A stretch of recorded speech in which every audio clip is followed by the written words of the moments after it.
In these uncertain economic times, you've got to do whatever you can to save money. One of our biggest expenses can be our cars, especially when unexpected repair bills hit. Not anymore. If you own a vehicle with less than 130,000 miles, is less than 12 years old, has a warranty about to expire, or even no warranty at all, you could stop paying for car repairs. Roadside assistance, towing, and rental coverage are all included. Don't wait for the next repair. Make one free call right now to see if you qualify. If your vehicle is less than 12 years old, has less than 130,000 miles, even if it's out of warranty, paying for car repairs can become a thing of the past. Call us right now and get your car protected before your next repair bill hits. Get protection and no more repair bills. Call 800-696-1030. Again, 800-696-1030. That's 800-696-1030. 800-696-1030.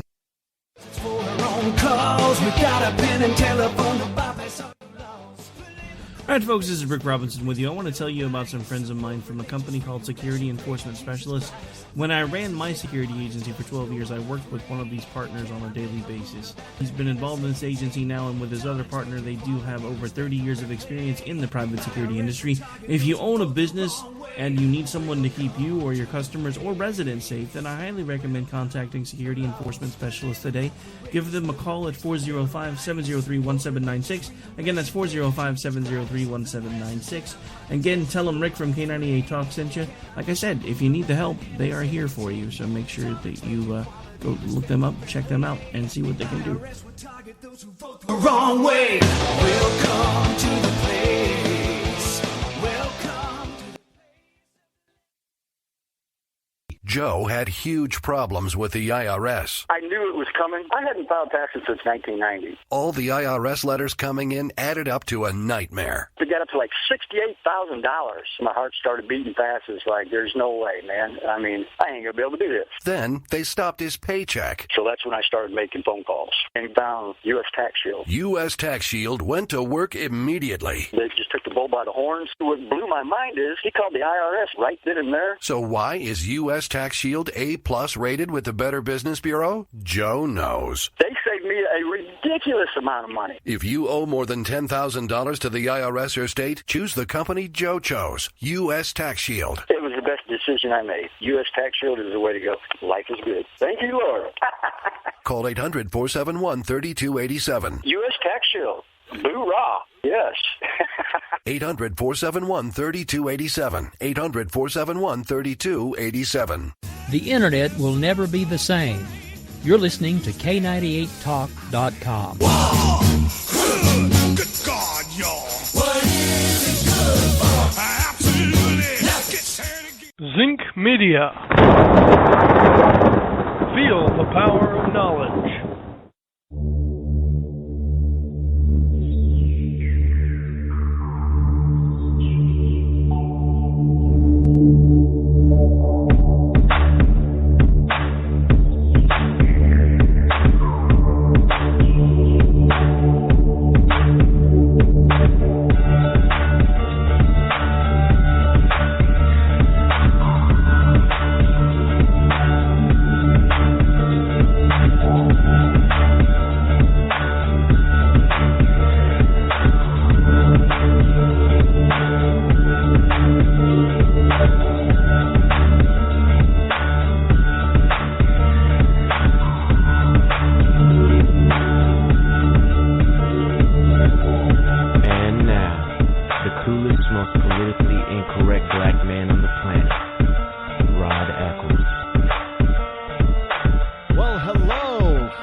And first-timers, it is I, your lovable host, Rod, coming to you live from my bunkerized home studio somewhere within the great granite state of New Hampshire.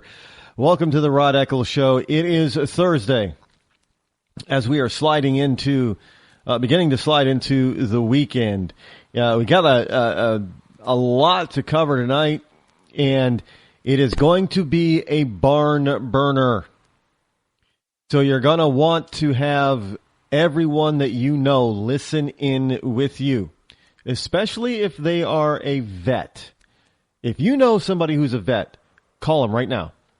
I mean, get on your phone, call them right now, and have them tune into this program, because I got something that I'm going to reveal and share with you in just a moment that has me livid.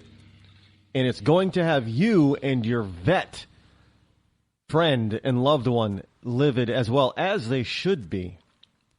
But first, I have to get, because Obama's up there in Alaska, we have to get a little bit of this global warming crap out of the way. Today was another steamy day. We had some brief, downpours, and that didn't help cool anything off. In fact, that just made things a lot more steamy. Gotta tell you, I liked it. Not that I like the humidity so much, but I like the heat. And no, I don't want to live, in like Arizona where it's 110 degrees outside and everybody's, trapped inside in air conditioning. I like to be able to at least get outside and enjoy the heat. And, one of the things that I have found out, I did a little bit of research.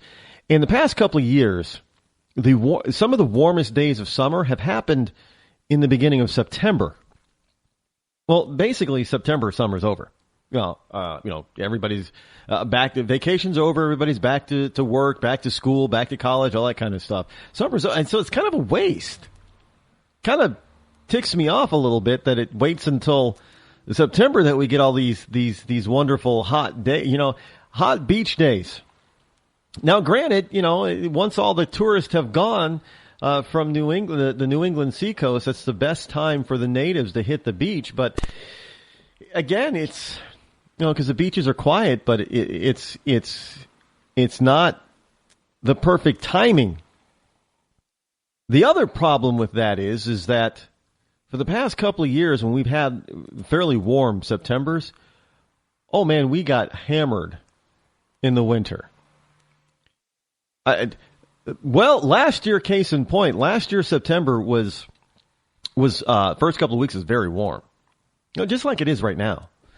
And the Old Farmer's Almanac told us it was going to be a very snowy, hard, long winter. And man, they were right on. They don't even know how right they were. Or they didn't know how right they were until after it all happened. We broke records, cold records, low records. We broke snow records, all over the place. It was, especially here in New England, it was insanity. Where are the global warming theorists then? You couldn't convince people, well, global warming actually means that we're going to have worse snowstorms. You couldn't convince most people around here that was accurate. That was true.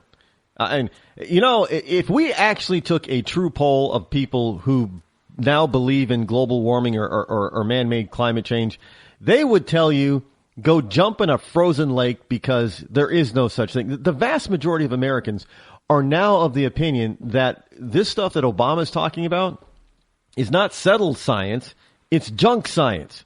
Because they're experiencing it. What are we at, 165 months without, I know I should probably knock on wood on this one, without a major hurricane making landfall on the U.S. mainland.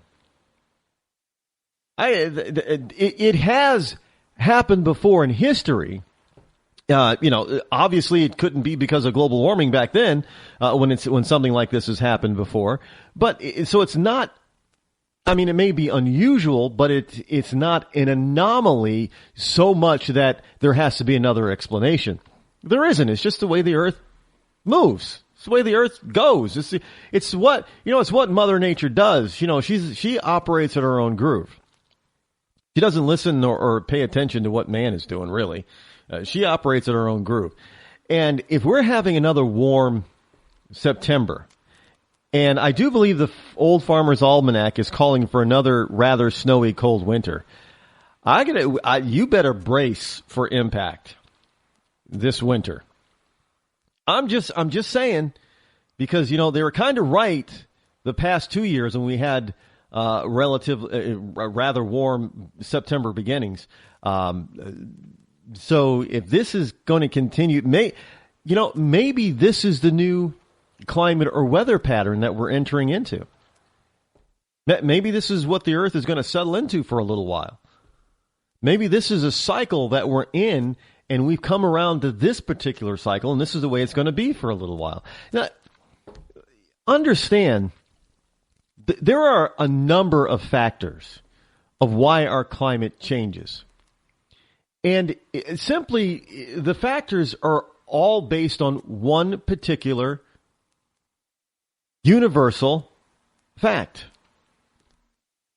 That the Earth and the solar system and the universe do not revolve around an exact 24-hour clock and an exact 365-day year. That's where a lot of people get caught up and they make this mistake. No, it's not exactly 24 hours in a day, and it's not exactly 365 days to travel around the sun for 1 year.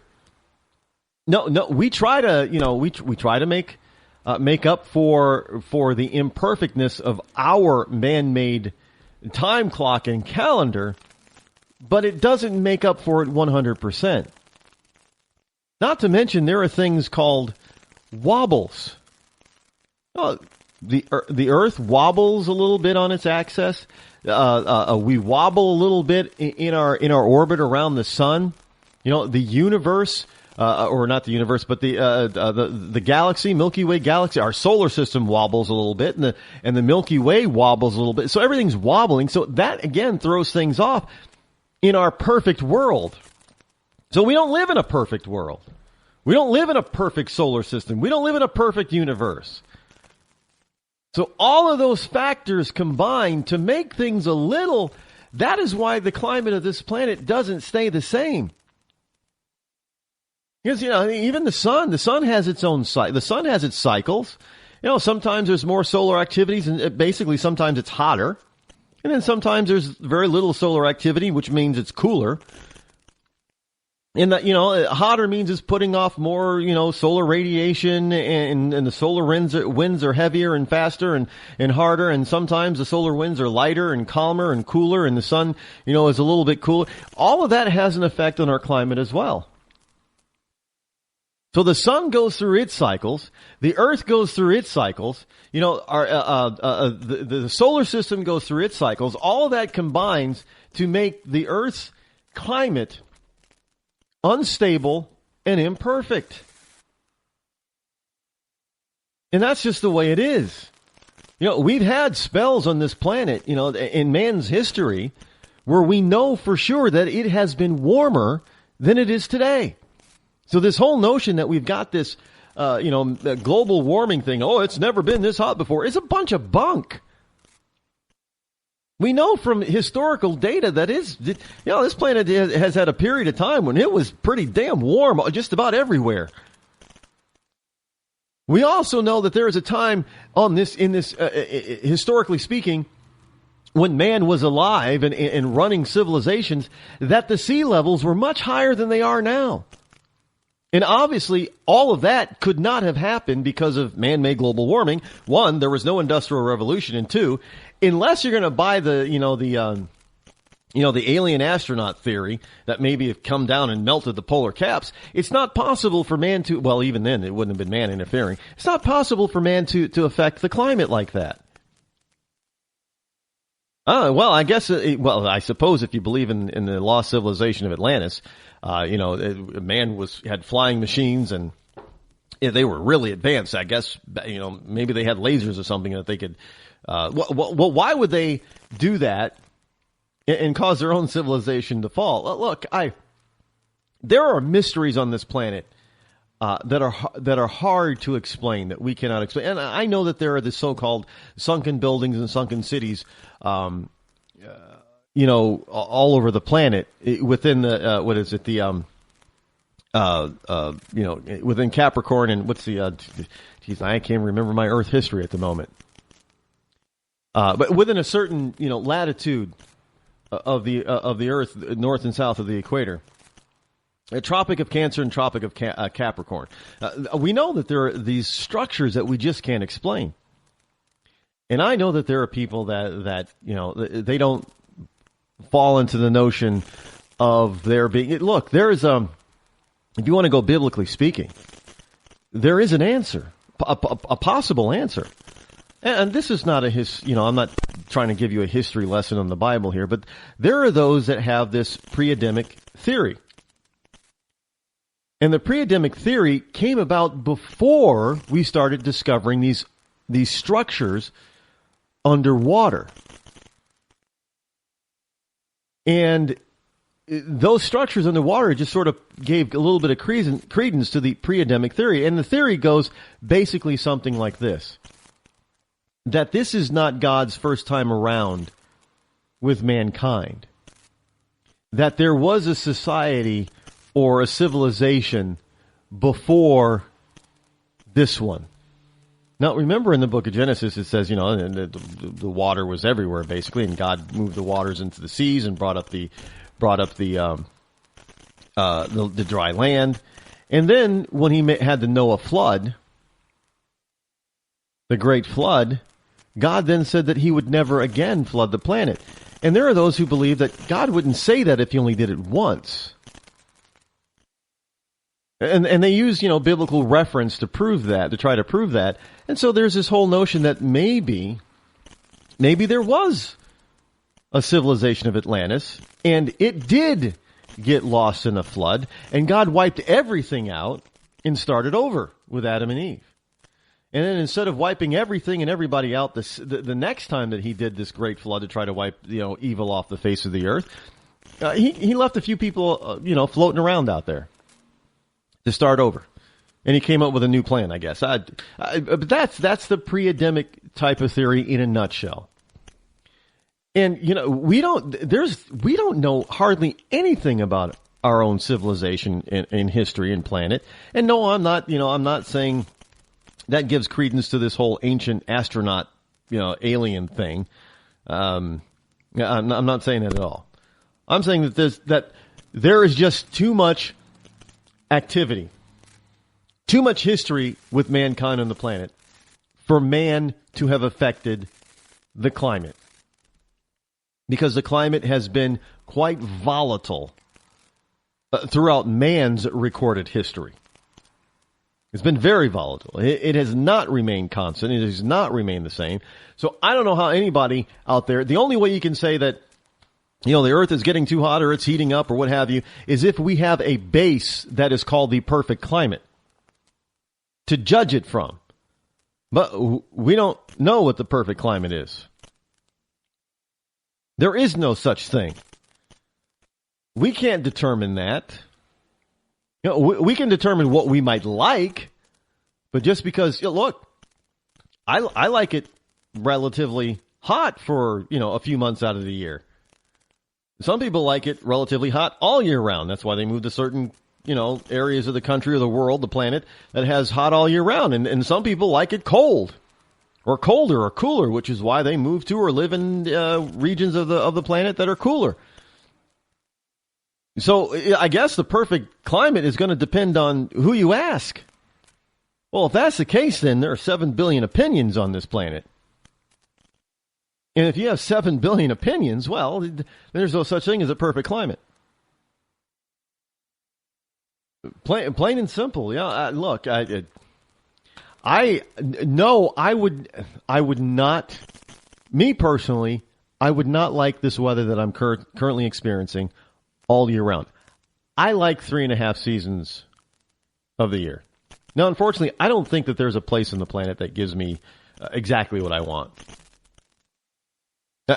Look, I like the fall around here. People ask, well, why don't you just move someplace else? Move to Texas or Florida? Look, I like the 4 seasons. Well, 3.5. I love summer. I know summer to me is too short up here. It really is. I think summer should extend, backwards into June and May.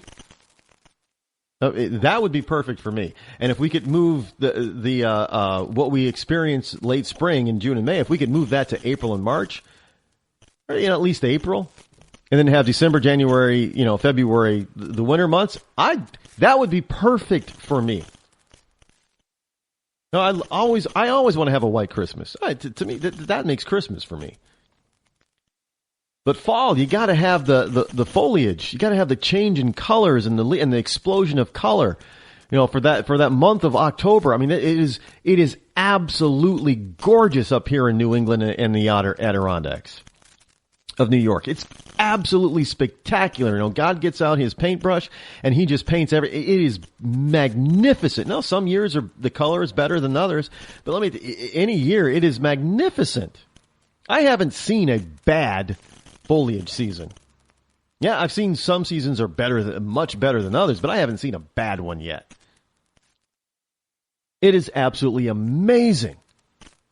And the weather is kind of perfect to go along with that. You know, I mean, you got football playing, and the professional football is going, and you got the Halloween and harvest time is going, and you get to wear sweaters, and then you come up with Thanksgiving, and then it gets cold and snowy, hopefully, and you get December and Christmas, and then you just go into the deep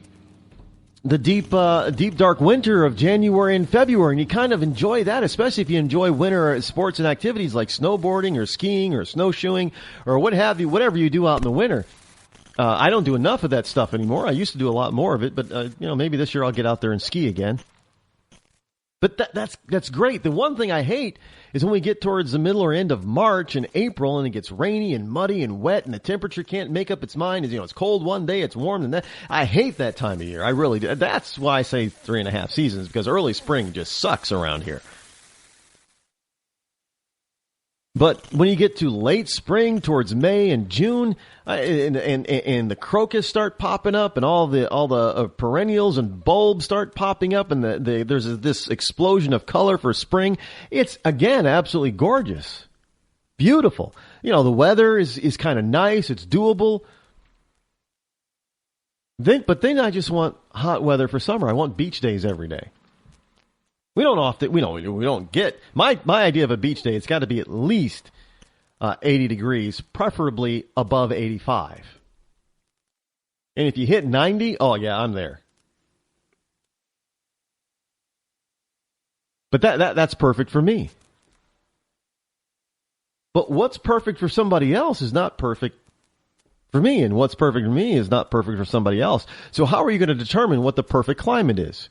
And then use that as your baseline to determine what the perfect climate is, and then determine from that whether or not we're deviating from that perfect climate too fast or too slow or too far.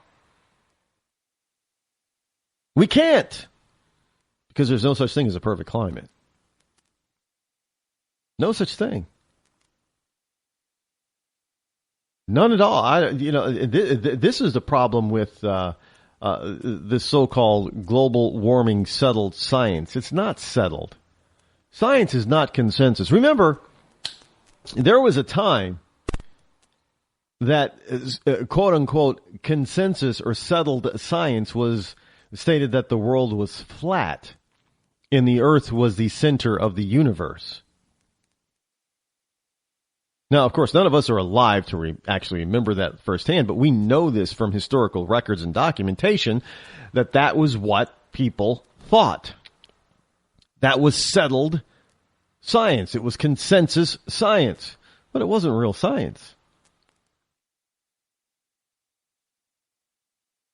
And then we had the notion of, man really can't fly. Man can't reach the moon. That was settled consensus science. And then what did we do? We started to fly in various different methods, but we did until we got to the fixed wing aircraft thing, and now it's just commonplace. Now we don't even think twice about flying. I love flying, by the way. Flying is fun. I don't like going through airports, but flying is fun. So all of this, when somebody tells you this is settled science or the consensus is, you just got to say, whoa, back up a minute. There's no such thing.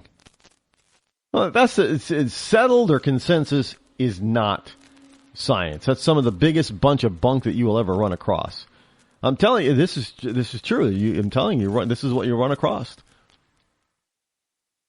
And you got people that'll insist, well, geez, only morons don't believe in global warming. But see, that's the point. Belief. No, it doesn't matter if you believe or not in real science. You can say, oh, I don't believe in gravity all you want. Well, as far as we know, the science has proven that gravity exists. And you don't have to believe it. There is no ambiguity about it. There's all kinds of ambiguity with this so-called global warming or man-made climate change. And not to mention, they give us bold-faced lies, like, oh my goodness, the ice caps are falling apart, they're melting galore. And then we see satellite pictures, in the polar, it almost looks like another ice age because there's so much ice. And you got to ask yourself, well, what are they looking at to determine that that ice is getting thinner and less, and we're having there was there was this whole notion last winter that there was open ice in the Arctic, and I'm thinking, what weren't the Great Lakes greater than 90% frozen over? So if the Great Lakes were frozen, how the hell did we have open water in the Arctic?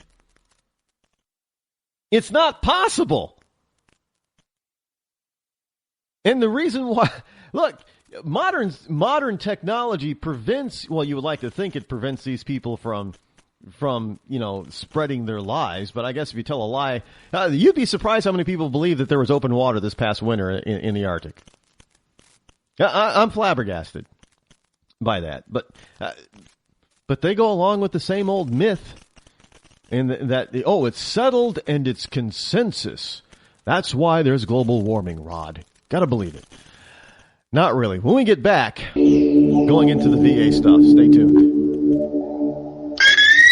When our water heater broke down last month, it was a nightmare. It took 5 hours for the plumber to show up, and he charged us a couple of $100 just to come out. And then it cost another $1,800 to put in the new water heater. By the time it was all said and done, I felt like I'd been taken. But what else could I do? The smartest thing you can do is get a home warranty from American Residential Warranty. Their home warranties pay to repair or replace all your major appliances when they break, and they will break, and at the worst possible time. Call American Residential Warranty right now for free information on home warranties starting at just pennies a day. Don't wait for your refrigerator to stop running or your ceiling fans to stop turning. Call American Residential Warranty right now. Ask how you can save up to 50% on washer and dryer coverage. Just call 1-800-616-8010. That's 1-800-616-8010. Again, 1-800-616-8010. Call now. Did you ever look at the stains in your coffee cup and then realize that's exactly what happens to your teeth? Power Swabs is the 5-minute solution to get your teeth white without visiting the dentist. This is Ben Gordon with Power Swabs, and if your teeth are stained from coffee, tea, or smoking, all it takes is 5 minutes with Power Swabs. In 5 minutes, you'll see an average of 2 shades whiter teeth, and in 7 days, 6 shades. It's clinically proven to whiten natural teeth as well as caps and veneers. The secret is a tooth detergent that was developed by Dr. Martin Ginniger that lifts stains off of your teeth. Best of all, there's no messy strips or trays that you have to leave in your mouth for an hour. Just swab your teeth for 5 minutes and you're done. To try Power Swabs risk-free, call 1-800-291-5140. That's 1-800-291-5140. I guarantee your bright white smile will have your friends talking about how great you look. Try it risk-free today. 1-800-291-5140. That's 1-800-291-5140.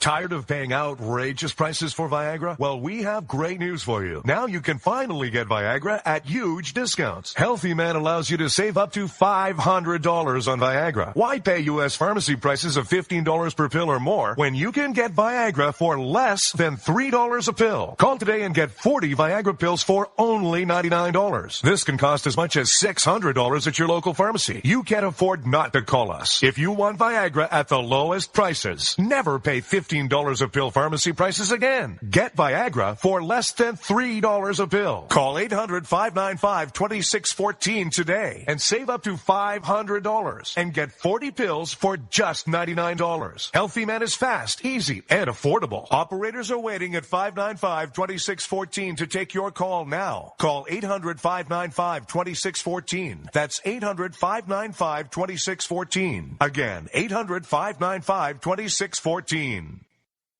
Start training for a new career in as little as 18 days. National EMS Institute's innovative boot camp program will train you for a new career. Learn to respond to emergency situations and become a certified EMT in just 18 days. National EMS Institute guarantees 100% job placement. Visit www.nationaleMSinstitute.com today to learn more about our 18-day boot camp. Or call us at 1-800-497-6732. NationalEMSInstitute.com. You're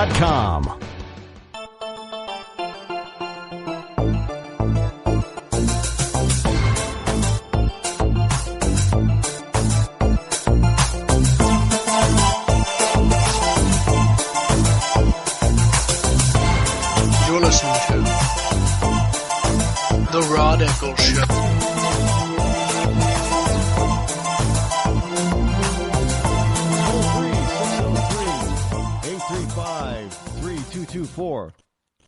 Listen, if you're a vet or there's a vet in your family, please do call in because I want to hear, if you have any experiences with the VA that are not very pleasant, or even if they are pleasant, whatever your experience is, call and let me know. Again, 603-835-3224. Let us. I don't want this to be one-sided. But I got to tell you, I leveled a very serious charge against the VA last night. And my charge basically was that the VA the VA healthcare system was responsible for the early death of my father, which is akin to murder in my book. And I leveled and I laid out all of the different the statistics about what was happening to our military vets over the years, and that there were certain things that vets were promised that they changed the rules on vets without telling them. And so many vets were coming to the end of their natural lifespan, and they were being surprised by things that they thought that they were already covered for, and they were being told, or they had already passed on, and their families were being told, no, they're not covered because he didn't fill out this form, or he didn't do this or that, or he or she didn't do this or that, and that they were no longer covered because the rules had changed. But nobody told them. And I implored all the vets to go out there and make sure that they found out if they had all their T's crossed and all their I's dotted. And then you get some of these people who've never served, and they want to tell me, well, Rod, you're just being overly dramatic. That can't be the case. We're giving you guys everything that you possibly could ever want. The best of everything. First of all, we don't get the best of everything. We should, but we don't. Now, when I say we, I'm not referring to those who did not serve. I'm talking about the vets and their families. Because let's face it, if you have a spouse or a child while you're in the military, that whole family is serving. Everyone experiences and goes through the sacrifice and the pain that comes along with that particular member serving in the military. The whole family feels it. It is a totally different and unique lifestyle, and it's one that you cannot understand unless you experience it firsthand yourself. I get that. And because I get that, complete civilians cannot tell vets and their families that they're getting the best of everything, because we know that we're not. We know that we're not, and that is a national travesty to be treating people.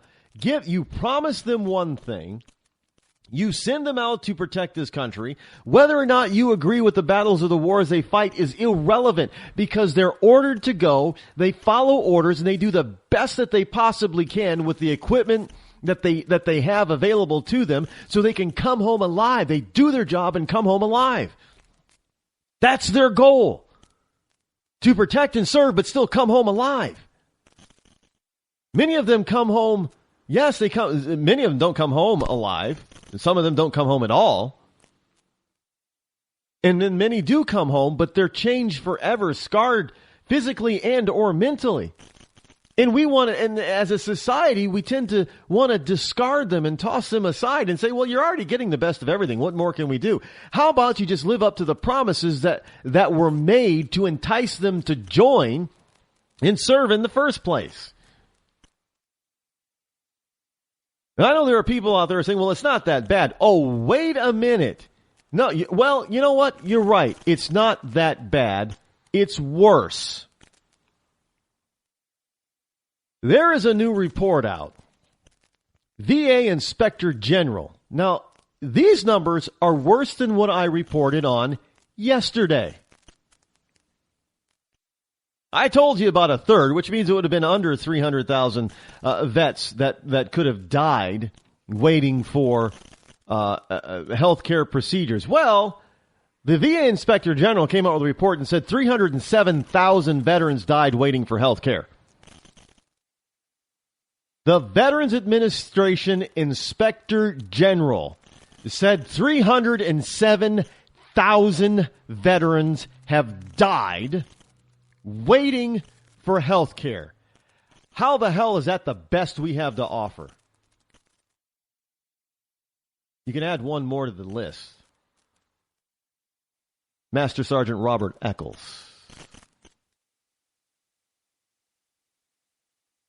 My father.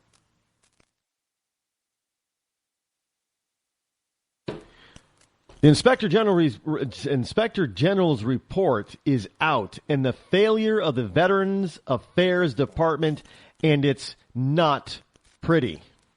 The report says 307,000 veterans with pending health care requests died while waiting for care.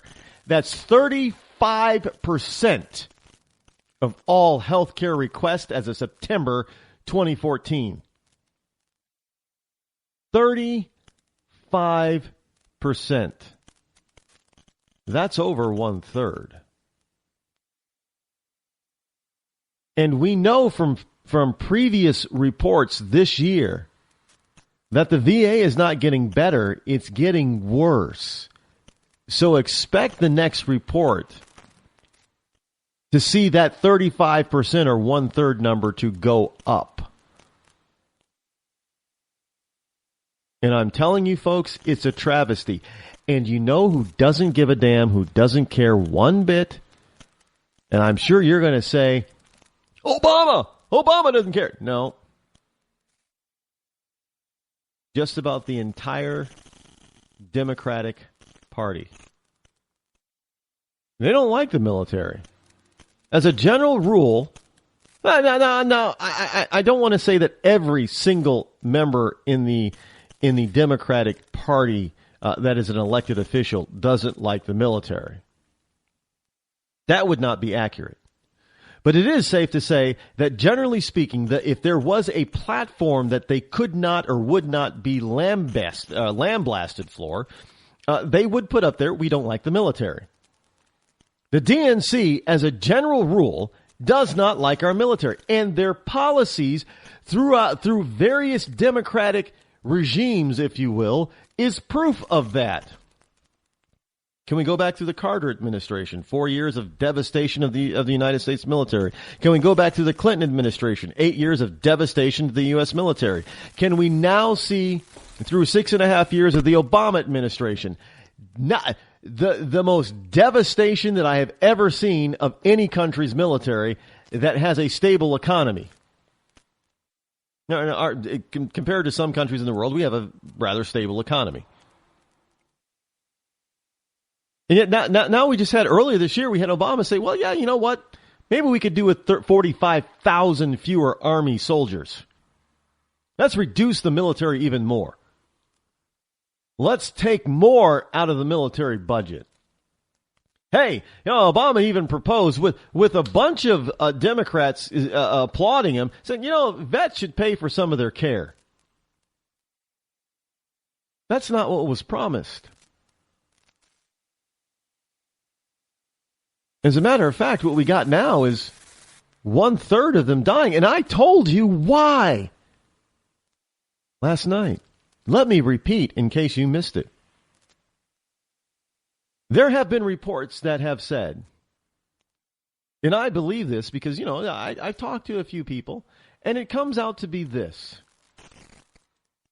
that many medical procedures of these requests are delayed just long enough for the potential recipient to pass away. Now, if the recipient dies before they get the procedure, what happens? Oh, the VA and the government saves money. So my father was told that, hey, you need this I'm just going to call it a pacemaker. It's a combination. It was a, pacemaker and this thing, I guess a defibrillator type of thing that they would put in his chest. And he said that would improve his heart function, improve the strength of the heart, and give him more years of quality life. Unfortunately, they told him, well, you need this, but the nearest that we can implant that in you is about 2.5 months out. Well, he died 2 months into it, waiting for it. And don't tell me they didn't know this ahead of time. And I've heard this numerous times from speaking to other people before and after my father's illness. My husband or my wife, she passed away. They said that they needed this type of procedure and that they couldn't do it for 3 months. And 2.5 months later, they were dead. They passed away. And this was happening over and over again. In fact, it happens so much that more than 1/3 of vets pass away before getting the promised medical procedure that could extend their life and give them quality of added years. Folks, this is a travesty. And I don't know how, as a country, whether we are tied to the military or we're complete civilians who are not tied to the military. There is no possible way in hell that we should, as a people, should stand for this kind of treatment for the very people who give us the protection we need so we can live our own lives and go to the polls every November and vote for those idiots who want to take our liberty away. All of this stuff is coming to a head, and it's got to stop, because you're not going to have people there. You're going to have, the millennials and newer generation that's coming up, the younger generation that's coming up. They're going to look at all this history with the VA, and they're going to say, well, you're promising me this now, but are you going to take it away from me later? Because the history shows that over the past 60 or 70 years, that's exactly what the government has done. Promised various things and made various promises. Oh, yeah, we guarantee it. And then later on, when we expect to cash in on that promise, we're told it's no longer there, it's changed, the rules have changed, or we don't qualify because we didn't do something that we did not know we needed to do. And it's happening more and more and more. That's why I implored all vets last night to just go ahead and contact whoever they needed to contact to make sure that all of their benefits, all that they were promised, were still in order. And if they were not, what the hell did you have to do in order to make sure that all you were promised is going to be delivered to you? Because, folks, It is sad. It is sad that the United States of America, the military vet of the United States of America, and I'm talking Army, Air Force, Marines, Navy, Coast Guard, that they have to have warriors stepping in and protecting them. We shouldn't have to do that. We should just provide for them. Look, we give people who don't do a damn thing, who come to this country illegally, we give them all kinds of benefits, and then we deny what we promised our vets. Then we have a government that says, well, geez, we have to do some change because we can't afford it. Well, how about this? How about you stop giving our money away to illegal immigrants who overstay their visas, who cross our borders illegally? Stop giving them welfare and all that other kind of stuff. We'll save billions of dollars. And out of that billions of dollars, you can at least take a fraction of that and give it back and invest it back into our vets and our military. Plain and simple. It's that simple. We don't have to spend an extra dime. We don't have to increase the budget in order to do that. All we have to do is just take away the stuff that should not be going to anybody who's not a citizen. It will save billions of dollars. We can take some of that savings and fulfill the promises that we make to citizens. Plain and simple. It's not that difficult, folks. There's no need to raise taxes on anybody to do this.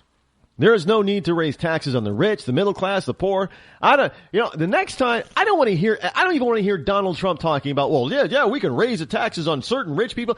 No, BS. Cut off the spigot for people who do not deserve a government handout. You won't need to raise another dime in taxes in order to pay for the stuff that is already promised that should go to deserving legal citizens. That includes our vets. You can't make promises to people, then break those promises and then expect others to come up after them to believe you. You can't expect them to want to serve if they know that in the end they're just going to be discarded and not given what they were promised. I mean, that is just evil. That's not a travesty. That's just evil. That is wickedness run amok. I promise you this, I'm not going to stop hammering on this.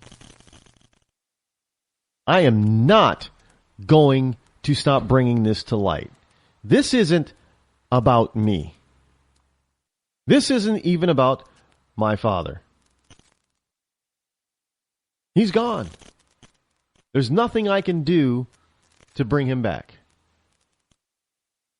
But this is about making sure that the American people understand that we have an obligation because we made promises to these people who go into battle to defend this country. Again, I do not care what your politics are. I do not care if you agree with the battles or the wars that we enter. That is irrelevant. What is relevant is that they entered into service for you and I to protect the Constitution and the citizens of this country. And they deserve to at least get what they were promised. None of them are asking for above and beyond what they were promised. I don't know a military vet or an active duty person that is asking above and beyond what they were promised. They knew what they were getting into. This is an all volunteer military. They understand what they're getting into.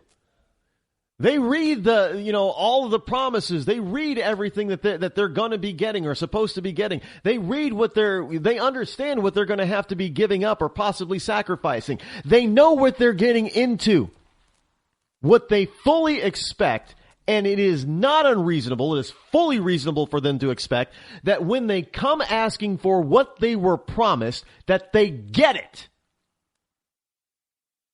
without having to jump through hoops. We should not need an organization called the Wounded Warrior Project. We shouldn't need that. That's another travesty. I mean, I'm glad that those folks are there. And all the other veterans groups, I'm glad that they're there. But they should not even be needed. There should not be a need for warriors, for vets. Shouldn't be a need. None. Should be zero. Because as soon as they ask for what they were promised, they should get it. No questions asked. Oh, hey, you need a pacemaker? Let's get you scheduled in next week. How's that? Should be done automatically. Not a 2, 3, 4 month wait. There should be no thought of, well, how are we going to save money in the VA system? No, it shouldn't even be a thought. Because let me tell you, 99.9% of them didn't think twice running into battle. Sure, of course, we have a few like Bergdahl who are deserters and traitors, but the vast majority of 99.9999% of them were not like that. They will go in, they will do what they are told, ordered to do, with a smile on their face and joy in their heart, knowing that they're defending their families and their country.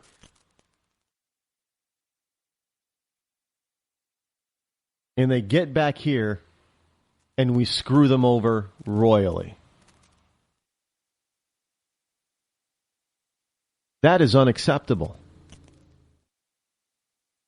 When you have 1/3 of all of these vets who are asking for medical procedures, some of these procedures that will save their lives, extend their lives, give them a better quality of life, who die waiting for those procedures because those procedures are pushed out way too far.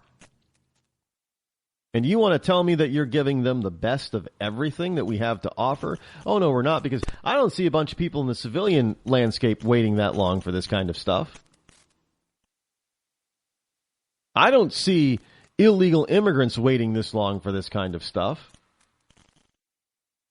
I'm not even going to call them immigrants. They're just illegal aliens. They're not immigrants.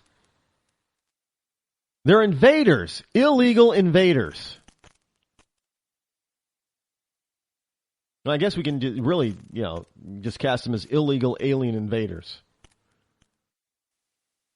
I'm not going to be politically correct about this. Because, I'll say it again, it's a travesty. It is a national disgrace. It's an international disgrace. You don't think other countries are not noticing what we do to our own military? Oh, hell, look, you got China starting to sail around the globe now on the Pacific coast or in the Pacific Ocean. They're testing the waters up there towards the Alaska Straits where Russia and the U.S. control it. Give me a break if you don't think that they're not noticing what we're doing to our military. They're noticing.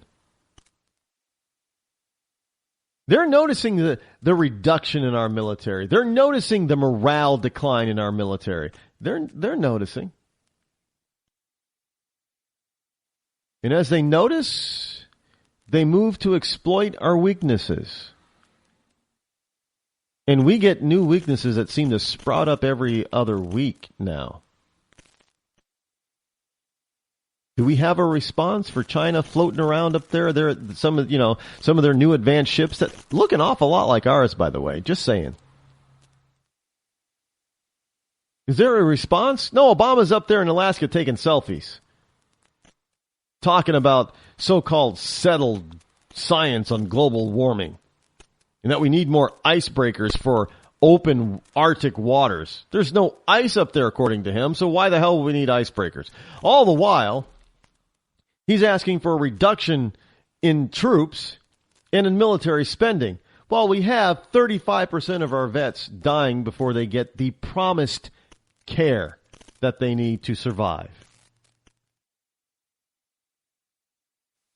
And some people ask, well, why are you so angry about it? I'm angry about it because I'm a military child, and I understand what military personnel and families go through, and that they are not getting what they were promised. And that the vast majority of them don't even know when the rules change because they're not notified that the rules have changed. So when they actually need something or they're expecting a certain benefit, they and their families find out, oh, no, they don't qualify because they did not do this because the rules change. Well, you didn't tell us the rules change. We're sorry we didn't tell you. But be that as it may, they change. You don't qualify. That happens too much. And why? So we can save money on the military budget, so we can then take that money that we're saving off the military budget and put it into welfare programs, so we can take those welfare programs and give them to illegal invading aliens? I got a story here that says that there's 51% of illegal aliens are getting some sort of government benefit. 51%? Half? That's more than the general population of the United States. The legal citizens don't. It doesn't come up to be that much. So 51% of them are getting something from the American taxpayer. And don't give me this crybaby crap. Well, the illegal aliens pay taxes. They're not paying enough. And not to mention, they don't deserve to get anything that should be reserved for a citizen. It is not humane to give an invader your money. Your money should go for your people. Your money should go to those who protect you. Now, I'm not just talking military now. I'm talking our first responders, our firemen, our police. They're getting the shaft too. Let's be honest and frank. They're getting the shaft. Yeah, I know that there may be some problems with certain police departments across the country. We can fix those if we actually want to and pay attention to it. But the whole point is that they're all getting the shaft. Those who deserve, those who were promised something, those who put their lives on the line willingly day in and day out to protect you and me, to protect this country, to protect the Constitution of this nation, to protect the laws and the sovereignty of this country, they're the ones who are getting the shaft. The ones who are getting all the benefits are actually entering this country illegally, breaking our laws. They're the ones getting what they demand, not those who deserve it. And that is a travesty. It's got to stop.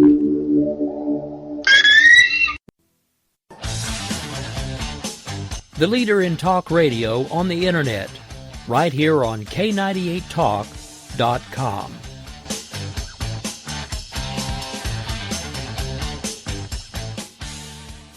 When our water heater broke down last month, it was a nightmare. It took 5 hours for the plumber to show up, and he charged us a couple of $100 just to come out. And then it cost another $1,800 to put in the new water heater. By the time it was all said and done, I felt like I'd been taken. But what else could I do? The smartest thing you can do is get a home warranty from American Residential Warranty. Their home warranties pay to repair or replace all your major appliances when they break, and they will break, and at the worst possible time. Call American Residential Warranty right now for free information on home warranties starting at just pennies a day. Don't wait for your refrigerator to stop running or your ceiling fans to stop turning. Call American Residential Warranty right now. Ask how you can save up to 50% on washer and dryer coverage. Just call 1-800-513-6154. That's 1-800-513-6154. Again, 1-800-513-6154. Call now.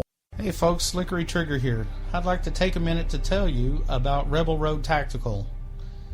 As a defensive pistol instructor, I've had the opportunity to observe many different holster designs and configurations. And one thing is clear.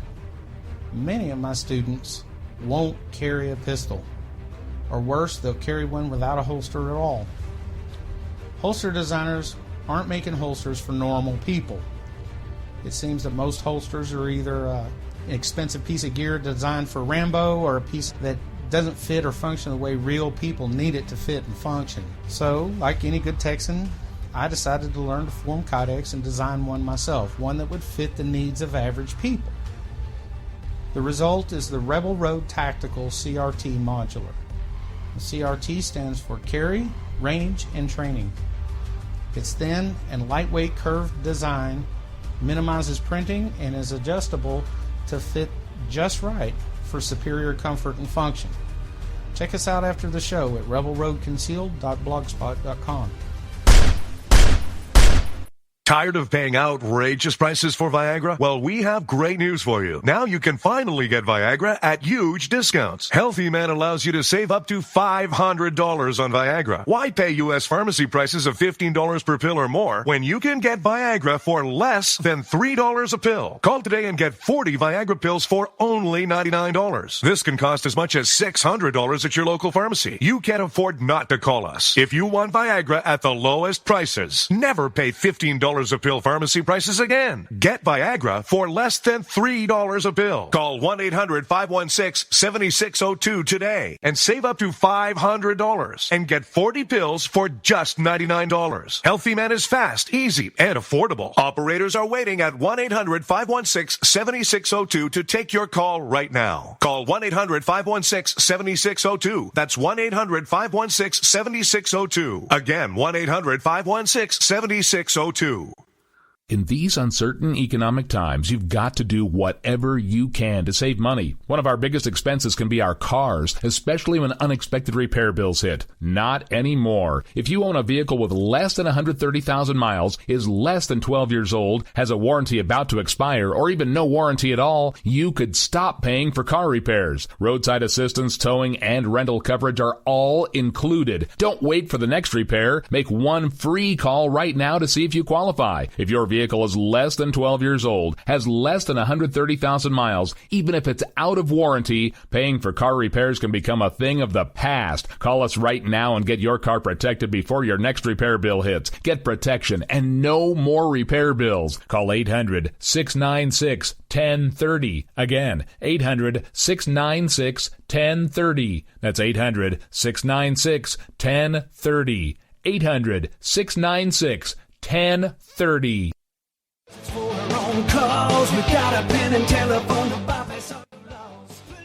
Alright folks, this is Rick Robinson with you. I want to tell you about some friends of mine from a company called Security Enforcement Specialists.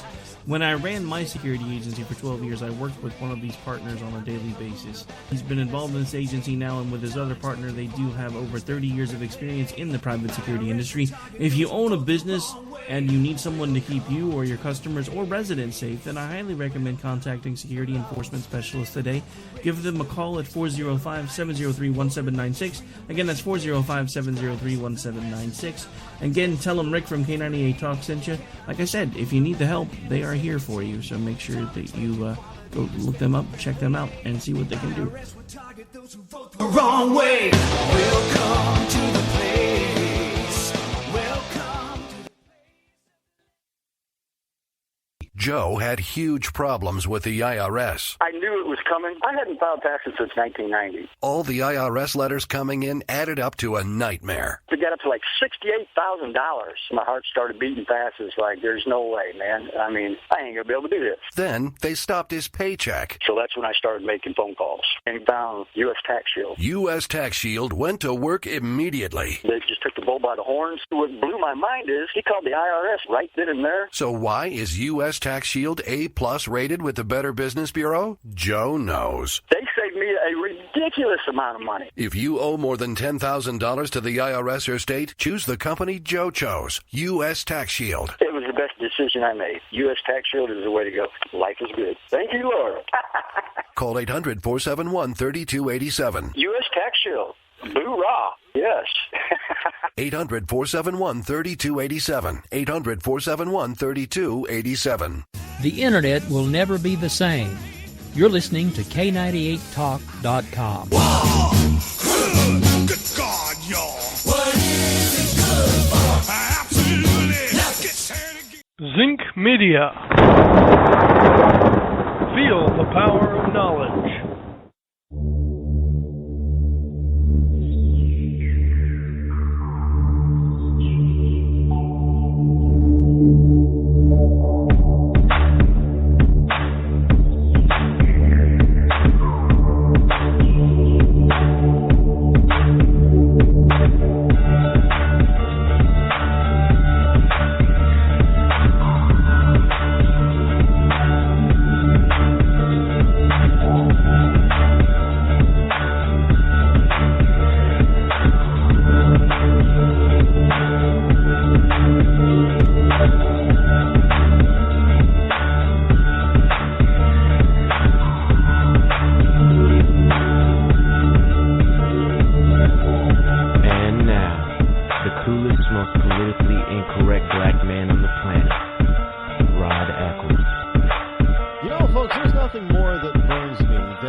promising something to people and then reneging on that promise for whatever reason. And look, I fully understand that there are a lot of times, well, they shouldn't make these promises, period. A firm example of this in the civilian world is Social Security. This is something that never should have come to light in this country because it was something that FDR knew. And FDR is Franklin Delano Roosevelt. President Roosevelt knew at some point in this country's history, far beyond his lifespan, was doomed to collapse. Simply because of the way it was designed. We can't make promises like this and then try to keep them because we can't. And it is unfair, even for civilians. But you know what? You have to do what's right. You have to do what's right. What's right is you tell people who are going to enter into the service of this country in whatever fashion, be it military or first responders, and you deliver upon those promises. You don't change the rules of the game midstream. If you have to change the rules for financial reasons, or moral reasons, then you notify them and tell them exactly why and what they have to do to keep receiving the promise. Or give them a new promise that replaces the old one that was no good. That's how you do it. You just don't go ahead and just cut them off and then start delaying and denying them their promises. That's insane. No civilized society can do that and get away with it and remain a successful civilized society for long. It's just not going to happen. It's never happened in the history of the world. And frankly, this whole notion, we have this modern society now, we need to take care of people. No ancient empire ever took care of its people like we're trying to take care of people. Ignore their military, like we're ignoring our military, and then they expected to survive. Look, the ancient Roman Empire was probably the greatest example of what it is to be a citizen in a particular country. And no, not everybody that lived within that had a domicile within the Roman Empire was a Roman citizen, but Roman citizens had benefits. They could vote. They had representation. They had other special privileges that were bestowed upon citizens of the empire. They didn't give non-citizens, thus as we would call them, immigrants or illegal immigrants, special citizen rights. So why are we doing that today? Because we have a bunch of liberals out there that are trying to tell us, that's just the way it's done because, we're supposed to be kind and generous and civilized. No, frankly, what you're doing to the citizenry of this country is not civilized. It's barbaric. Welcome back to the Rod Eccles Show, my ecclesiastites, novices, and newbies, first-timers. It is Thursday here on the Rod Eccles Show. The number that you can call while we are live is toll-free 603-835-3224 as I continue to broadcast from my bunkerized home studio hidden somewhere within the great granite state of New Hampshire. And yes, it is a fortified bunkerized home studio. I also, some people ask, Rod, do you have weapons? Well, I can answer that. In a very specific manner, in a specific way, that those who accost me or my property in an illegal manner shall find out the cache of weaponry that I may have. That is all I can say about that. I mean, it's a private matter, really. I'm not going to run, hey, how many guns do you got? I'm not going to go run around asking my neighbors how many guns they have, if they have guns, or, what other kind of weapons, lethal weapons they may have in their possession, in their legal possession. Hey, what do you got? What's in your gun vault? What's in your weapons vault? What's in your weapons dungeon? You know what I do want, though? I've expressed this. This is a desire, a dream. If anybody remembers the movie Tremors, and the Michael Gross, Reba McEntire characters. They were husband and wife. They had a basement that was loaded to the gills. I mean, it was. I always say I want Bert's basement. To me, that hey, I hate that term. To me, but if I'm gonna say, for me, that is the dream. But kind of like Norm Abrams' wood workshop. That's my dream, to have that kind of a workshop. I'm not gonna look. If everybody who knows me knows that I follow the New Yankee Workshop in this old house. And, back in the day when PBS actually did things the right way, and I don't know why they're not doing this now, but I remember this specifically. It was a Sunday mornings. I think it started 10 to noon. You had this old house, New Yankee Workshop, now I can't remember the names of the other two programs there. Well, but they were, home improvement and woodworking programs. 2 hours on PBS every Sunday, 10 to noon. And I would just sit there. I would learn, for one, and of course I would dream and drool, especially when it came to Norm Abrams' New Yankee Workshop. I mean, you want to talk about perfection as far as woodcraft is concerned. For a private workshop, that man had it. And I still desire it. Now, I'm not coveting his. I don't have to have, the absolute top of the line stuff that he had, but I'd love to be able to have stuff that he had. All that wonderful equipment. I just always think about the wonderful things that I could make and craft for myself, for my family, for friends, for, maybe even to sell some of it. Why not? Because it's what I enjoy woodworking. I really do. But at the same time, I'm like, yeah, Bert's basement. My God, that was just a beautiful arsenal. You want to talk about being a doomsday prepper? Well, there ain't nobody better on the planet than Bert when it came to that. I mean, that was that basement was absolutely beautiful, and yeah, the graboids. That's being able to take care of a graboid. That's one thing, but as far as we know, there's no such thing in reality as a graboid or anything like it, but there are still human beings which are worse than graboids, actually. And there's nothing wrong with having a legal Bert's basement. And I would love to have a legal Bert's basement. Well, Rod, all those guns, all those firearms, wouldn't you be scared that somebody broke in and stole them all? No, I wouldn't worry about somebody breaking in and stealing them. Especially if I'm home. Because they'd have to get to it first, and you think I'd keep everything? Bert didn't keep everything down there. Think I'd keep everything down there? No, hell no, I wouldn't keep everything in my basement or my attic or wherever the arsenal would happen to be kept. I would need a secret spy arsenal room. That would be cool. Maybe one of these days I will actually build one. I have a secret room. Look, it's doable. It's not fantasy. This stuff is it's reality. It can be reality. I would suggest that, people out there under the sound of my voice, they consider doing something of the same thing.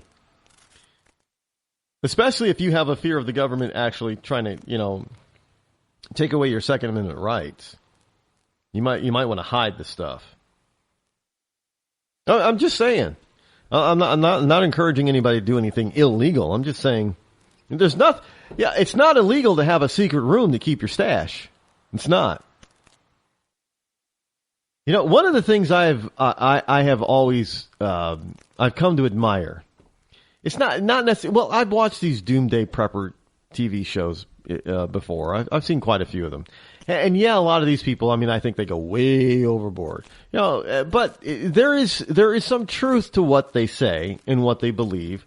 There is some truth in that everybody should prepare to a certain degree as they prepare.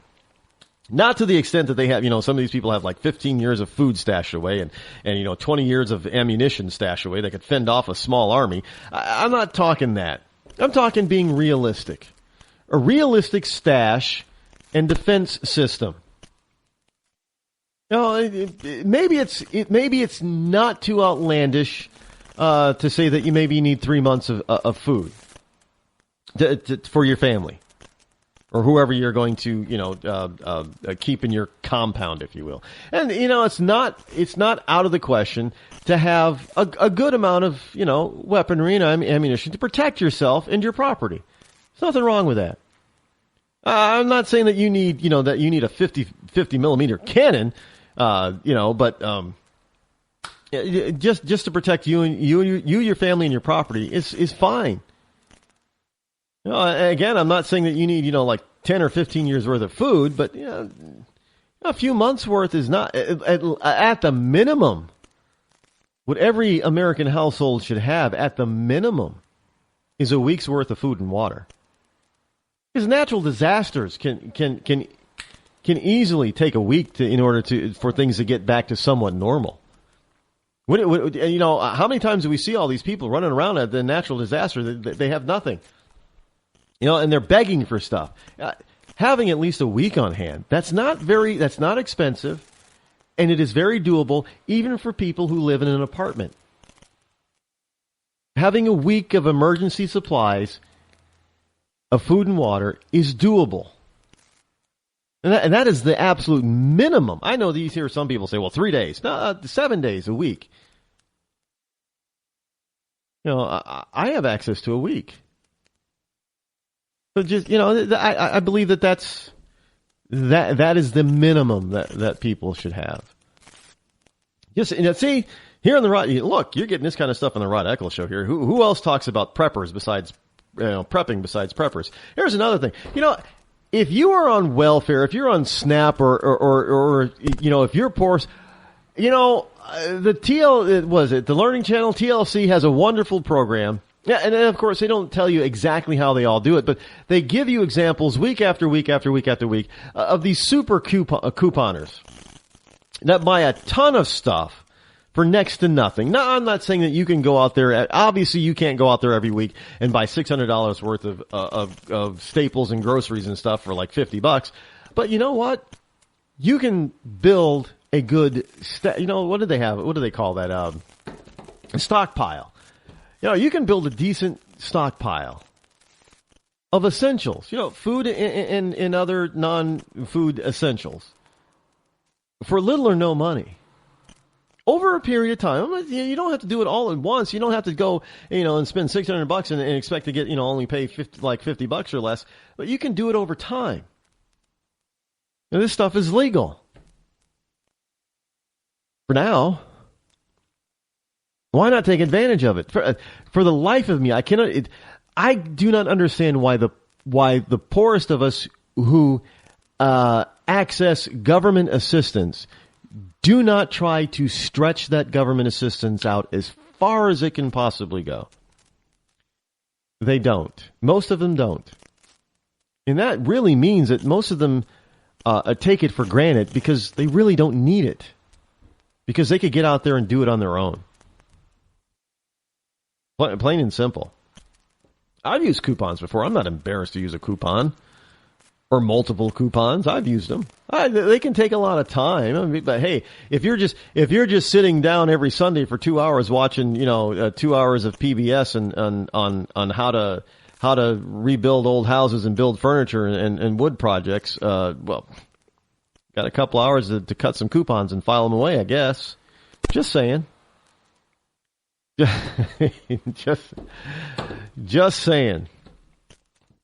The whole notion of illegal invading aliens coming across our border. I'm going to call them EA. Well, I guess EIA. That's a little difficult to say as an acronym, isn't it? EIA, illegal invading aliens. EIAs. They come in many different forms. And the strange thing about it is here in the United States, we do this thing that really doesn't make any sense. It's rather kind of silly and stupid. And we don't take these people seriously. Well, the government doesn't. They come up with any excuse that they can possibly come up with to to make these people be able to, hang around and stay around and not really participate or, they don't assimilate. But the reasons why many of them come is they think, they try to use this thing called asylum. And it is overused, and it has overburdened our asylum system, if you will, a political asylum or social asylum, whatever. It's not something that we need to keep. Again, like Social Security, it has gone way beyond what it was originally intended. Now, the original intent may have been well intended, but it doesn't work. And even though it was well intended, because everybody thought, this is a good intentions here, we should expand it. And that's when it really gets out of hand and really gets stupid and really gets abused. And here's a case just like that. And this is not an isolated case, by the way. It's not an isolated case. Now, this particular excuse that is being used is not very prevalent, but the abuse that is similar to this is not isolated. This is from the Daily Caller. An illegal felon cannot be deported. And an illegal immigrant convicted of an American felony cannot be deported. And I know many of you out there, I know all you ecclesiastites are scratching your head thinking, what? Hey, are they staying in a sanctuary city like that guy who killed that girl out in San Francisco? And there are more cases like that, going back 10, 20 years. There are more like that. There are more cases like that San Francisco case this year. So no, I know all my ecclesiastites are sitting out there scratching their heads thinking, unless they're in a sanctuary, how is it possible that they're not evicted from this country? Wait a minute, they're a convicted felon, illegal invading alien, and they're not summarily booted out of the country. No, I hate to tell you ecclesiastites and you novices and you first-timers that that's not the case. And here's why. A federal appeal, now this is, our courts are deciding this, by the way, just so you know. So this is why, those that you elect, especially governors and presidents, it's important to have the right ones because they're the ones appointing, in many cases around the country in the various states and on the federal level, they're the ones appointing these judges that are making these decisions, by the way. Now, I know in certain places like Pennsylvania, most judges in Pennsylvania are elected. Now, I'm not sure how I really feel about that because I've never had to live under that type of a system. Where your prosecutors and your judges are elected, because that gets very political. And I don't think the law should be political, but hey, the law is political when it comes to people in your state legislature and the national Congress. That's political. So, and they make laws. So I guess it's probably okay for judges to be a little, and prosecutors to be a little political too. Although prosecutors should not be political because look what they do in order to rise in the political ranks or to get elected. They make, they do all the wrong things a lot of times in prosecuting people who shouldn't be prosecuted or who are innocent, and they railroad them into being guilty. But that's a different topic. I'm talking about this one here of this illegal invading alien who's a convicted felon on American laws. A federal appeals court has ruled that an illegal immigrant and convicted felon can't be deported back to Mexico. Are you ready for this? This is why the court says he can't be deported. And the he is a misnomer.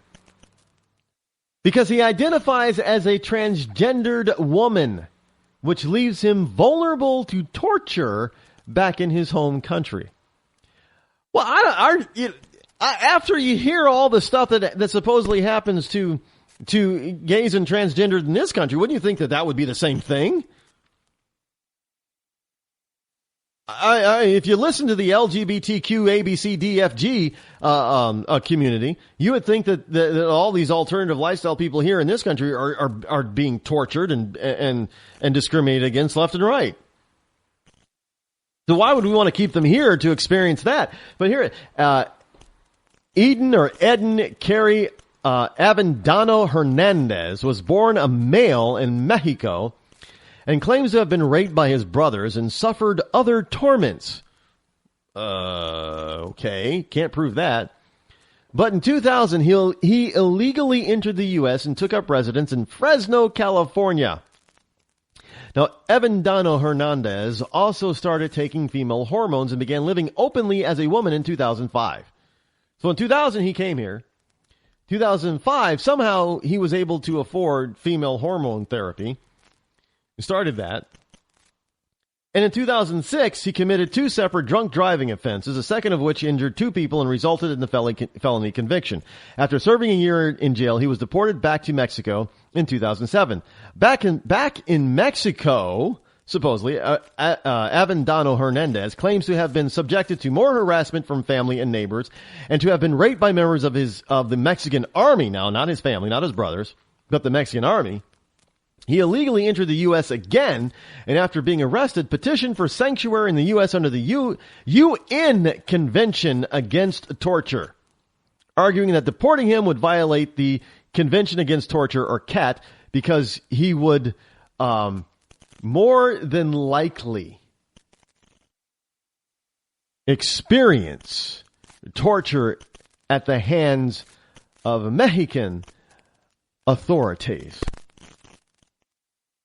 The authority of Mexico would torture him and rape him. So our judge has sympathies and says, oh, no, we can't possibly send him back. So the whole point is to let him stay here, right? Yeah, like he crossed illegally. He didn't come here legally. So the whole point is to reward him with his illegality.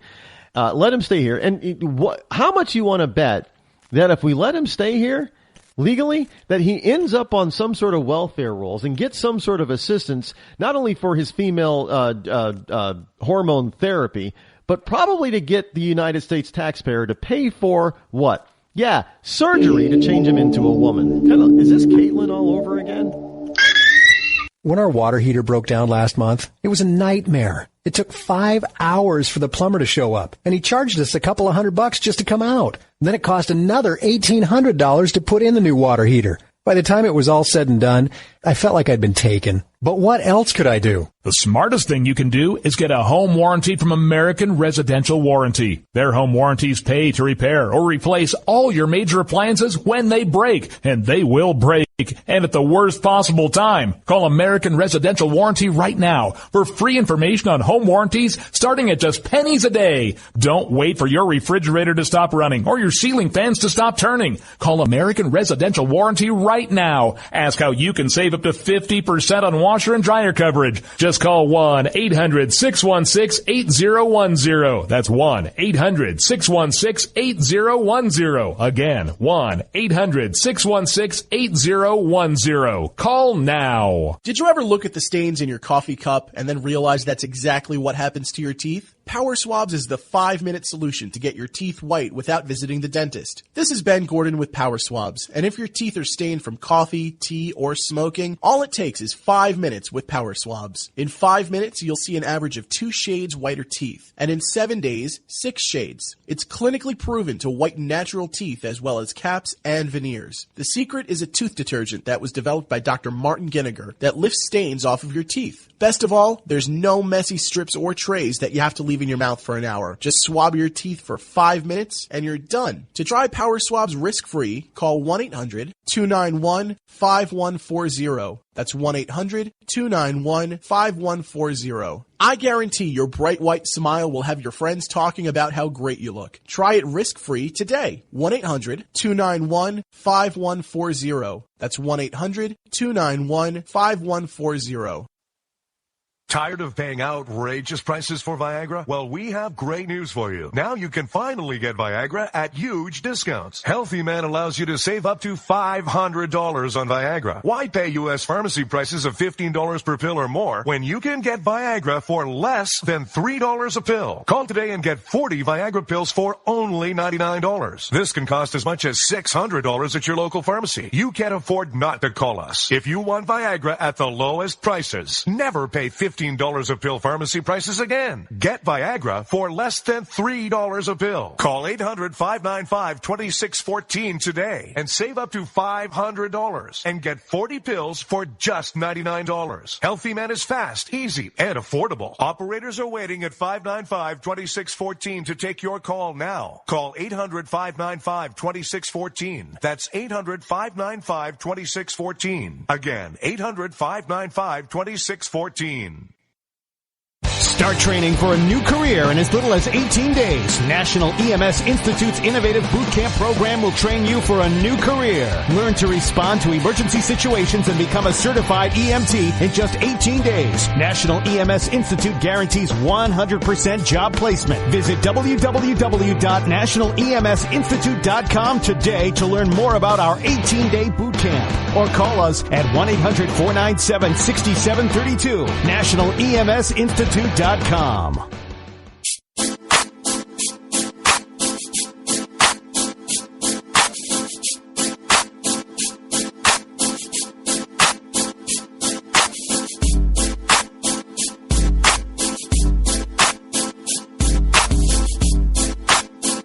You're listening to The Rod Eccles Show.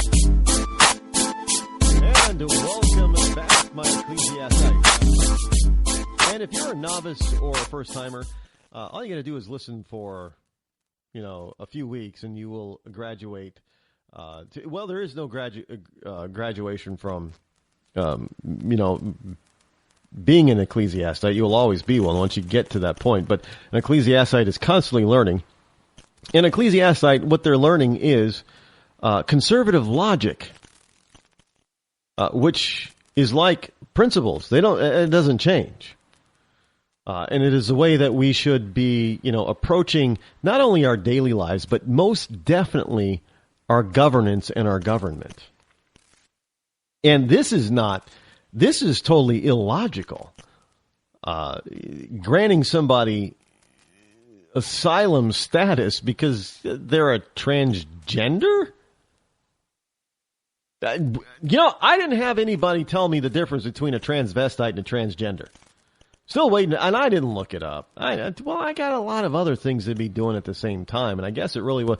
They always say that you'll make time for things that are really important to you, and I guess it really wasn't all that important to me to know the difference between a transvestite and a transgender, because I was kind of really thinking that somebody out there, maybe the reason why nobody told me what the difference is because nobody else knows what the difference is either. That is highly plausible. And I don't fault anybody for not knowing, but an immigration judge, by the way, this is from the dailycaller.com, and an immigration judge and the Board of Immigration Appeals, BIA, why does everything in our government have an acronym or letters? I guess that's why I'm saying,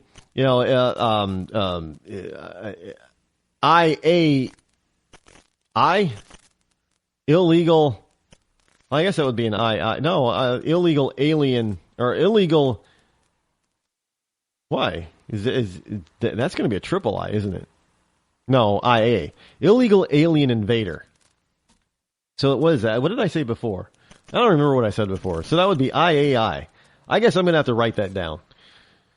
IAI, because we have a BIA here, Board of Immigration Appeals, is ruling on an illegal invading alien. So that's an IIA. Well, that's hard to say to IIA. It sounds IIA. Well, we're not going to go into that. But an immigration, I'll have to think of a different acronym to make it easier, because the more I think about it, none of these acronyms really make any sense. As if it's supposed to help you remember them. Our entire government is like that. And you're supposed to remember all these different three-letter departments and administrations and whatever. It's like I'll be nice.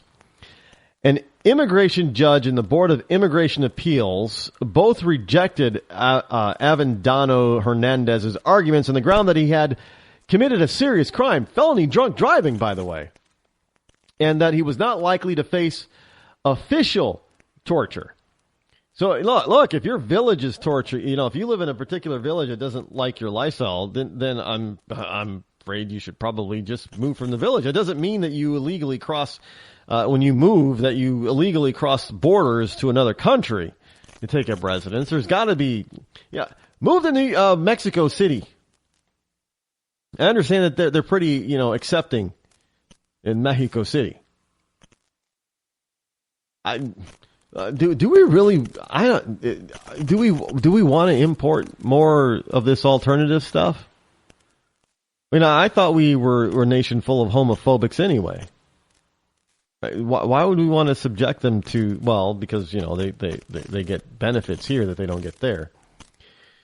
But now a 3-judge panel on the 9th Circus Court of Appeal says that Avendano Hernandez must be allowed to stay in the U.S. because he more likely than not will be tortured if returned to Mexico. Not tortured by Mexican officials or the Mexican government, Mexican military.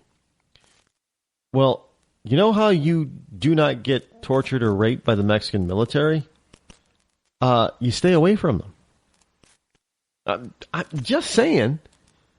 Now, I don't know. Well, maybe they do things down in Mexico, but I know basically here, if you run into the military, a bunch of military, you're probably running into them on the street, or not on the street, but on a military base. Stay off the military base. I'm just saying. Now, Judge Jacqueline Nguyen, an Obama appointee, surprise, surprise, surprise, chastise immigration officials for improperly handing Avendano Hernandez's gender identity. I think they got it right. He's just taken hormone. He hasn't gone through any surgery. At least Bruce Caitlyn Jenner went through some surgery, evidently. This guy hasn't even done. He's just taken female hormones. I don't know what will that do to I don't know what that does medically to a man. Taking female, I guess they do form breastises. I'm a little uncomfortable discussing that. I'll admit it, because breast, and I'm not talking, what we call the male breast problem with fat guys, obese guys that get these things. I don't know. I don't see a picture of him. I don't know what Avendano Hernandez looks like, but most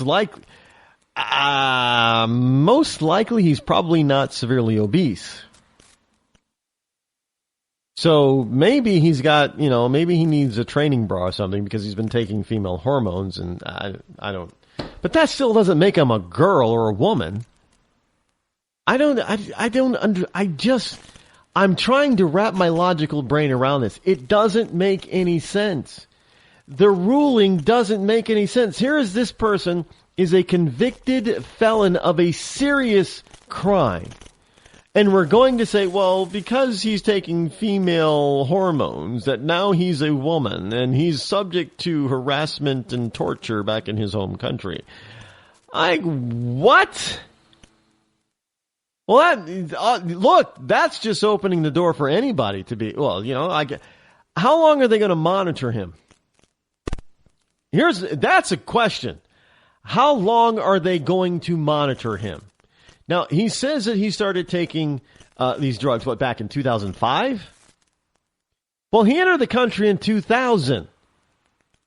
So my question is, what did he do for 5 years that allowed him to all of a sudden start being able to afford female hormone therapy? And mind you, he was doing it illegally.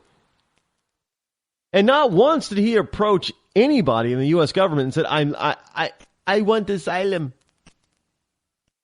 Not once. Now all of a sudden, he gets convicted of a serious crime, a felony, serves time, gets deported, now, and then he comes back, and now all of a sudden he's saying, when he gets caught, is when he doesn't come back across the border and say, I seek asylum. No, he comes back illegally and hides and gets caught being here illegal again. And then he's going to stand up and say, oh, but I am now a woman and I am subject to torture in my home country. No, BS. Send him back. Plain it. Why are we going to be so gullible about this crap? It's 2015. The man came across in 2000. Committed a crime and started taking, female, whatever. Committed a crime, went to jail, got out and released, and was sent back in 2007. Then he came back. Still didn't tell anybody he was crossing the border. Still did it illegally. Didn't do it the legal way. Got here, started living here again. Didn't tell anybody. Didn't apply for asylum. Didn't say any of this. But finally he gets caught again. And then he's being threatened with deportation. And he says, no, asylum. How do they know about this asylum crap in the first place? Really, can somebody explain to me this? Explain that to me, Lucy. How do they know this? I mean, are these lawyers? How is he affording a lawyer, by the way? Because, this immigration stuff is not cheap. Think about all of that kind of stuff when you're thinking about supporting this guy. First of all, he stayed, there's 15 years that he could have said something. He didn't say anything about that. Then he gets caught a second time. Now he's going to say something. So how is he affording that 15 years of life? And how is he affording a very expensive immigration attorney? They're not cheap. They don't work cheap. And if he's here illegally, how is he affording all of this? There are Americans that probably could use his job. If he can afford to have, female hormone therapy and pay for an immigration attorney, that means he's probably making some decent money somewhere. Just saying. And a legal American citizen could have his job or jobs. I'm just saying. I'm not trying to be heartless or cruel, but damn it, let's be fair to the American people first. How about that for a change? Because everywhere you turn, this is supposed to be our country. Your citizen is supposed to be our country. But it's turning out that, if you're a citizen, you're the one that's at the disadvantage. No country puts its own citizens at a disadvantage like that. But if you're a citizen of this country, you're at an automatic disadvantage. It's almost to the point where, you might want to start telling people to rescind their citizenship and then come back into the country illegally. You're probably going to end up with more government benefits and protection than if you remain a citizen. That's pretty sad to say, but that's probably, that's not far from the truth.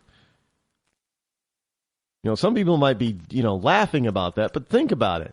We're giving all of these illegals all of this protection and assistance and services. And it's very difficult and very hard for most American citizens to garner or get a hold of some of that stuff. But hey, come across illegally and, claim that you're being tortured because, you're secretly a woman, and you too might get some benefits from the U.S. government. I hope to, if you go to California, you're probably getting some state benefits as well. Chicago. This from WND.com. Chicago's breaking a record again. Now understand, look, Chicago is a liberal bastion. It's been run by Democrats for years and years and years and years and years. It's currently under the dictatorship, the governance of a liberal Democrat, Rahm Emanuel, who was once, in the Obama administration, he was his chief of staff. So today, Or yesterday, Chicago breaks another record. Not a good record. This is not going to make the Guinness Book of World Records. It might be in a afterthought page or something like that, but it's not a good record to break. Chicago breaks single-day shooting death record. This is, by the way, this is something that you probably don't know. This is late today. The Massachusetts, the cop that said that his car was shot at and then he crashed into a pole or something and the car, burst into flames. Well, it came out today, from what I heard today, late today, that he's been fired because, as it turns out, he made the story up. He shot his own car up because he was a part-time police officer. He wanted to become a full-time police officer. And evidently, what has happened is that the bullets that they extracted from the vehicle matched his service gun. And I'm thinking, if this guy is that stupid to shoot his own car up and then claim somebody else shot at him, which then caused him to run into a pole and the car burst into flames, and he uses his own gun, his own service pistol, to commit the deed, well, this guy definitely does not need to be a cop. Part-time, full-time, no time. Sorry, he doesn't need to be. The firing is good. If this is all true, the firing is good as far as I'm concerned. And look, he's a type of police officer that gives the rest of the police force across this country a bad name, and that we should really work diligently to weed out our police departments of people like this. And they do populate police departments all over the country. No, they're not the majority. They are the vast minority of police officers, but it only takes one to make the whole department look bad and corrupt. And if you live in a large city, now multiply that by whatever the percentage it actually is, and you have multiple officers in multiple precincts, you need to get rid of them all. I get that. But I'm just saying, that's the follow-up. If you heard the story, the follow-up that I had late today was that he was fired because, and there was no mention of him being brought up in charge. I mean, look, he destroyed government property. I'm sure there will be charges pending. If all of this is true, I'm sure there'll be charges pending. And, this story didn't just come across the wire. This was on radio news. On the radio. From, major news outlet sources. Just saying. So, I know it doesn't really mean that it's actually accurate, because who knows, maybe tomorrow they'll come out with a different story. But as of today, late today, that was a story that was broadcast on the radio. Terrestrial radio. Just saying. The Windy City had 9 shooting deaths yesterday. Its highest rate of single-day fatalities in over a decade. On July 5th in 2003, there were 10 homicides in the city. Again, it was still run by Democrats back then. Today it's run by Democrats. This is still a gun-free zone city. Now, the Chicago Tribune did an extensive analysis of its records before reporting Wednesday's grim milestone. The newspaper added that 13 people were shot over the course of 36 hours. Ages of the victims range from a 60-year-old man all the way down to an 11-year-old boy. That 11-year-old boy was not shot by a cop. Hey, Black Lives Matter. This 11-year-old black boy and that 60-year-old black man was not shot by a white cop. Just thought I'd clarify that for you. Now, some people are saying you can't even walk to the store without getting shot in the face. How would you like to live in that kind of atmosphere? I can just see Will Smith now saying, you can't even walk to the store without getting shot in the face. You know what I'm saying? You know what I'm saying? You know what I'm saying? Now, this gentleman, Will Calloway, who happens to be 26 years old, he says, we in the black community, a lot of these brothers and sisters, they don't have an education. You get Malcolm X here, you get a poor education, you get poor jobs, you be in a poor community, it creates crime. Well, evidently, he's pretty smart because he figured it out. He's exactly right. By the way, who's in charge of education? Oh, yeah. Liberal Democrats are in charge of education in the city of Chicago. As well as liberal Democrats are in charge of the government in the city of Chicago. And I do believe that the State House is controlled by liberal Democrats in the state of Illinois, which is the home of the city of Chicago. Just saying. Now, Will Calloway added that Chicago was a definition of engineered chaos because its allocation of resources allegedly shortchanges social services and mental health clinics. Well,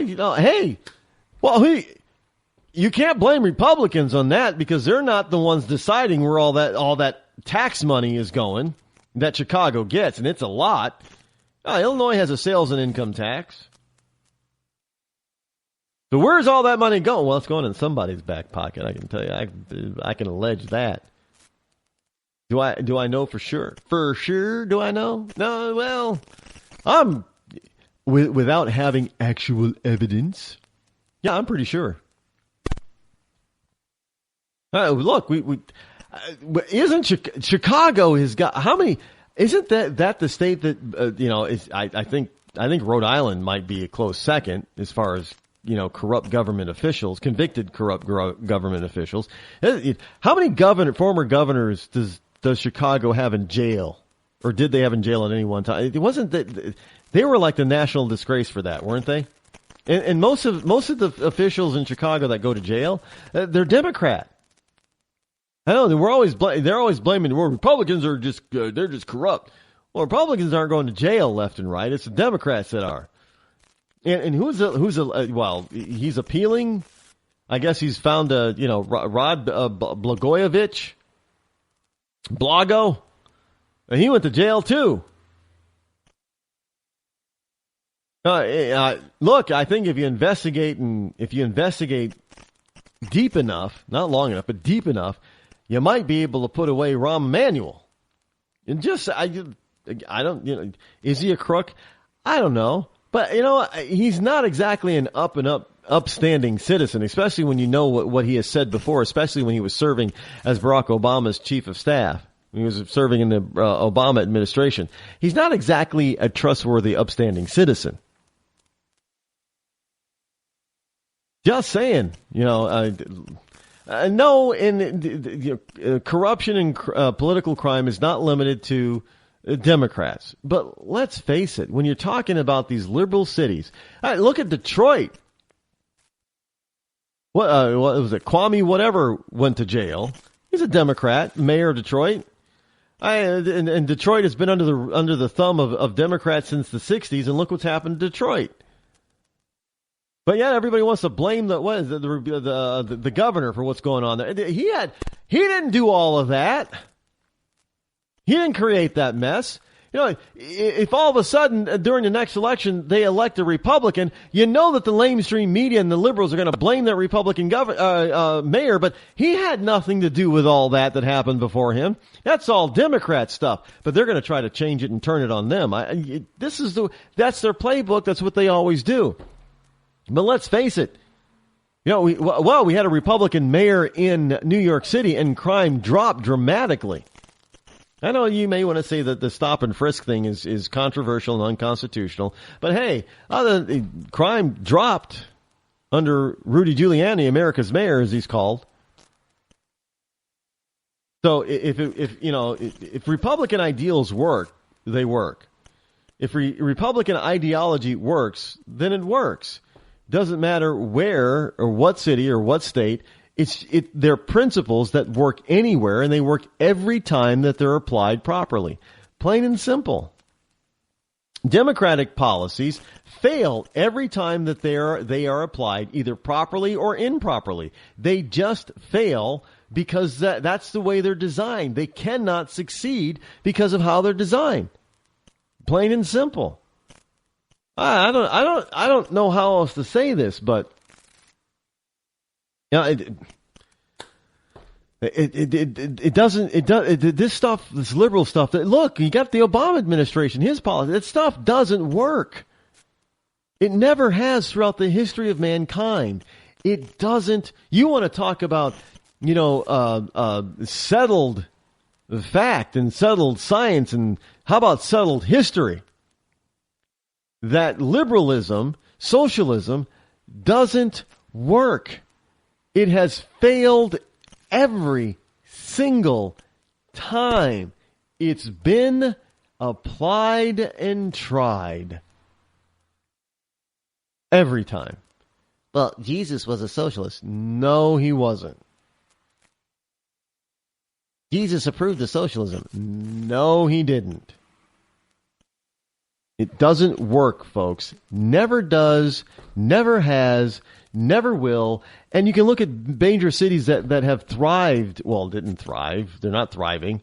But lived on this democratic, liberal crap. And they're all failing. They're all failing. That's just the way it is. Hey, bring in more illegal aliens and see what happens there. Well, folks, that sound means that we are out of time for another busy broadcast day. Fastest 2 hours on Internet Talk Radio. I'm Rod Eccles. This has been the Rod Eccles Show. I will be back here tomorrow for Free For All Friday. Until then, I'm out.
The leader in talk radio on the Internet, right here on K98Talk.com.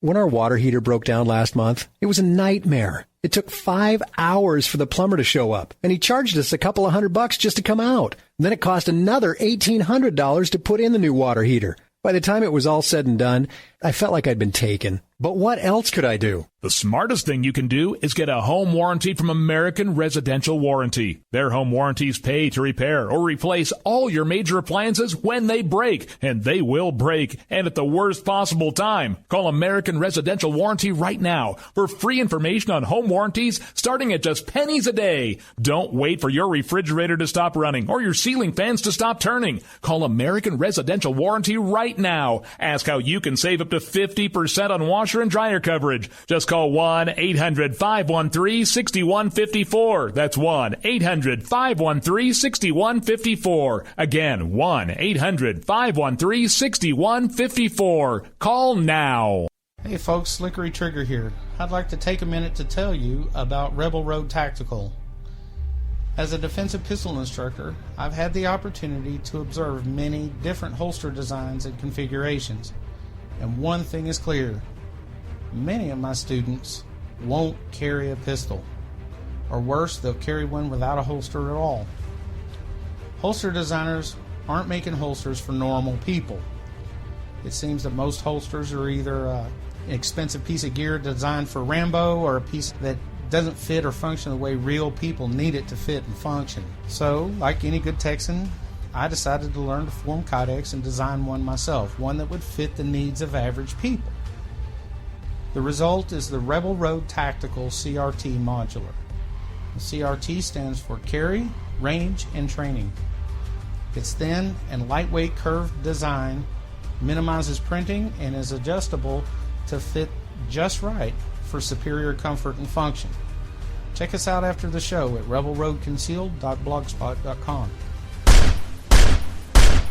Tired of paying outrageous prices for Viagra? Well, we have great news for you. Now you can finally get Viagra at huge discounts. Healthy Man allows you to save up to $500 on Viagra. Why pay U.S. pharmacy prices of $15 per pill or more when you can get Viagra for less than $3 a pill? Call today and get 40 Viagra pills for only $99. This can cost as much as $600 at your local pharmacy. You can't afford not to call us. If you want Viagra at the lowest prices, never pay $15 a pill pharmacy prices again. Get Viagra for less than $3 a pill. Call 1-800-516-7602 today and save up to $500 and get 40 pills for just $99. Healthy Man is fast, easy, and affordable. Operators are waiting at 1-800-516-7602 to take your call right now. Call 1-800-516-7602. That's 1-800-516-7602. Again, 1-800-516-7602.